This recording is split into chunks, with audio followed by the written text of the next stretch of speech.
EPFO ஓய்வூதியர்களுக்கு சில முக்கியமான தகவல்கள் வெளியாகி உள்ளது.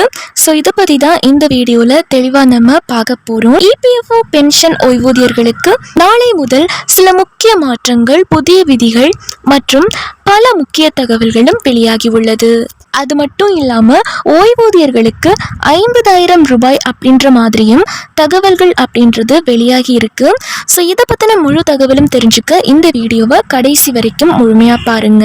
இபிஎஃப்ஓ பென்ஷன் உயர்வு எப்போது அமலுக்கு வரும், பென்ஷன் தொகை அப்படின்றது உயருமா அப்படிங்கிற மாதிரியும் மக்கள் கிட்ட இருந்து நிறைய கோரிக்கைகள் அப்படின்றதுமே வந்துட்டு தான் இருக்கு.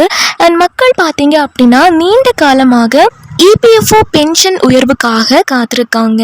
ஸோ இந்த நிலையில் பார்த்தீங்க அப்படின்னா இபிஎஃப்ஓ அப்படின்னு சொல்லக்கூடிய, அதாவது தொழிலாளர் வருங்கால வைப்பு நிதி நிறுவனத்தின் ஒரு முக்கிய அறிவிப்பு வெளியாகி இருக்கு. மத்திய அரசோட தொழிலாளர் மற்றும் வேலைவாய்ப்பு அமைச்சகத்தின் கீழ் இயங்கக்கூடிய இந்த இபிஎஃப்ஓ 6 மாவட்டங்கள் மட்டும் இல்லாமல் மதுரை மண்டலத்திலையும் குறை தீர்க்கும் முகாம் ஒன்று நடைபெற உள்ளதாக தகவல்கள் வெளியாகி இருக்கு. இந்த முகாம் அப்படின்றது ஒவ்வொரு மாதமுமே நடத்தப்பட்டும் வருகிறது. ஸோ அதன்படி பார்த்தீங்க அப்படின்னா மக்கள் அனைவருமே இந்த குறைதீர் முகாமில் அவங்களோட ஒவ்வொரு கோரிக்கைகள் எல்லாமே மனுவாக கொடுக்கறதுக்கான வாய்ப்புகளும் கொடுக்கப்படுது.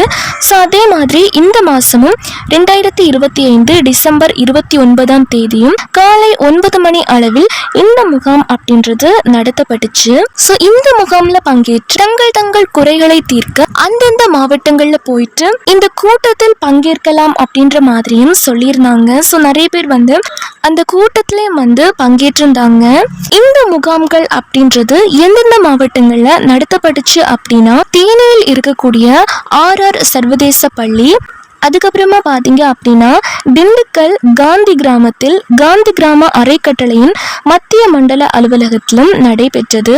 அது மட்டும் இல்லாமல் ராமநாதபுரத்தில் ஹோலி கிராஸ் பெண்கள் மேல்நிலை பள்ளி, அண்ட் அடுத்ததா மதுரை அறக்கட்டளை, அண்ட் அடுத்ததா பார்த்தீங்க அப்படின்னா சிவகங்கையில் இருக்கக்கூடிய MM4 கிங்ஸ் நிறுவனம் அப்படின்ற இடத்துலையும் இந்த முகாம்கள் அப்படின்றது நடத்தப்பட்டுச்சு. அடுத்ததா விருதுநகர் மாவட்டம் கலைமகள் வித்யாலயா பள்ளி, அந்த இடத்துலையும் இந்த முகாம்கள் அப்படின்றது நடத்தப்பட்டுச்சு.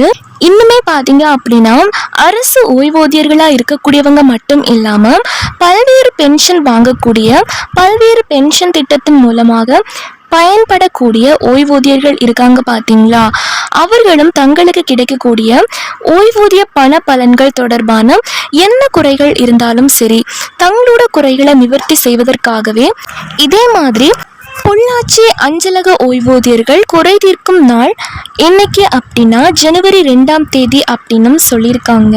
காலை 11 மணிக்கு நடைபெற உள்ளதாகவும் தகவல்கள் சொல்லியிருக்காங்க. அடுத்ததான் ஓய்வூதியர்களுக்கு 50,000 ரூபாய் அப்படின்ற மாதிரியும் தகவல்கள் அப்படின்றது வெளியாகி இருக்கு.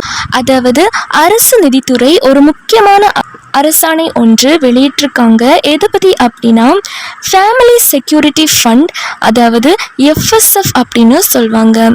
தமிழில் சொல்லணும் அப்படின்னா ஓய்வூதியர் இருந்தால் குடும்ப பாதுகாப்பு நிதி அப்படின்னு சொல்வாங்க. இதன் கீழ் வழங்கும் அதிகாரத்தை ஓய்வூதியம் பெற்று வழங்கும் அலுவலகத்திற்கு ஓய்வூதியதாரர்கள் இறக்க நேரிட்டால் அவர்களுடைய குடும்பத்துக்கு உடனடியா நிதி உதவி அப்படின்றது அரசு வழங்க போறாங்க. அவங்களோட குடும்பத்துக்கு ரூபாய் 50,000 வழங்கப்படும் அப்படின்னு சொல்லியிருக்காங்க. இது FSF அப்படின்னு சொல்லக்கூடிய ஃபேமிலி செக்யூரிட்டி ஃபண்ட். இந்த திட்டத்தின் மூலமாக தான் வழங்கப்படுது ஒவ்வொரு குடும்பத்துக்கும். இதுக்காக பார்த்தீங்க அப்படின்னா மாதம் மாதம் ஒவ்வொரு ஓய்வூதியதாரர்களிடமிருந்தும் ரூபாய் 150 ரூபாய் பங்களிப்பாக ஓய்வூதியத்திலிருந்து பிடித்தம் செய்யப்படும் அப்படின்னு சொல்லியிருக்காங்க. தமிழக அரசு பார்த்தீங்க அப்படின்னா ஓய்வூதியதாரர்களோட நீண்ட நாள் கோரிக்கை ஏற்றுக்கொண்டு அதை கருத்தில் கொண்டு அதை நிறைவேற்றவும் செஞ்சிருக்காங்க. ஸோ இதன் கீழ் தான் புதிய அரசாணை வெளியிட்டிருக்காங்க. GO 267 படி இனி அலைச்சல்கள் எதுவுமே இருக்காது அப்படின்னு சொல்லியிருக்காங்க.